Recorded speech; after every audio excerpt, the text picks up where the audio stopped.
if you ever do an off season, at least enough where you're actually gaining relatively substantial size, I mean, with some body fat, it's just the nature of it, that throws a lot of guys off. Nobody wants to see themselves except for in their most perfectly primed state of all, and that's all we see get posted. I mean, there's I don't know what they're doing. Like, I know what they're doing. They're just, dieting the whole time. But, look, man, for every couple of months I'm diced lean, that gets counteracted with a couple months of being a little bit bigger and softer. And each comes with its own benefit and drawback. So, I mean, I guess if you're like, cats to water about getting a little bit softer, not being so diced and peeled for the sake of, some size gain in an off season, then whatever floats your boat, right? Stay where you're at, just try and main gain whilst staying lean at the same time, which is kind of, sort of the opposite of what you'd be actually thinking is actually, manageable. But whatever. I'm not your coach. I'm definitely not your dad. And do what you want to do. But I think the temporary feeling of being a little softer, a little leaner, is very easily counteracted by just a couple of months of dieting, maybe a little extra cardio, and now you're leaner and bigger than you were before.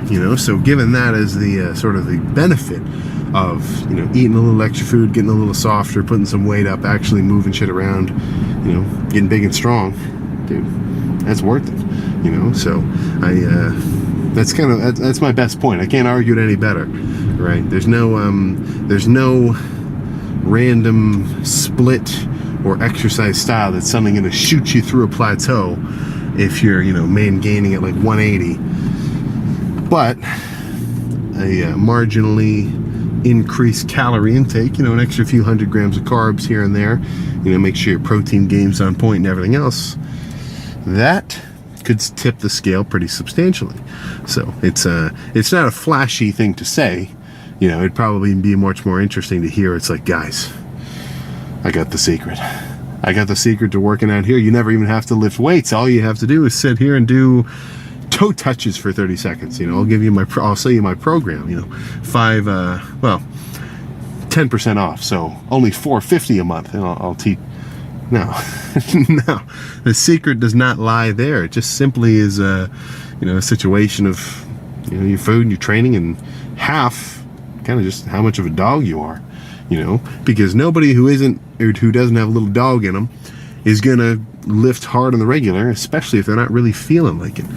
Don't get me wrong. I'd say I'm probably on the further end of the spectrum when it comes to enjoyment of working out. If I didn't like it, I wouldn't do it. I've never, or at least I don't think that I have the thought process of like, okay, I need to work out because I need to stay big, because if I'm not big, then it's like, that's not exactly what I'm thinking. It's more so I freaking definitely like being big, and I like lifting weights as well, so everything just kind of goes hand in hand. But there are still days where I'm like, shit, man, I'm just kind of tired, coming off of a big ass trip, diet kind of scrappy, and that's a situation I put myself in, so it's not an excuse. And it's like, not awesome, perfectly ideal circumstances. I almost feel like I gotta kind of keep building up my momentum again, especially with some of the leg training. Those last 2 weeks was like, oof. Really, there's just one crazy set of Smith squats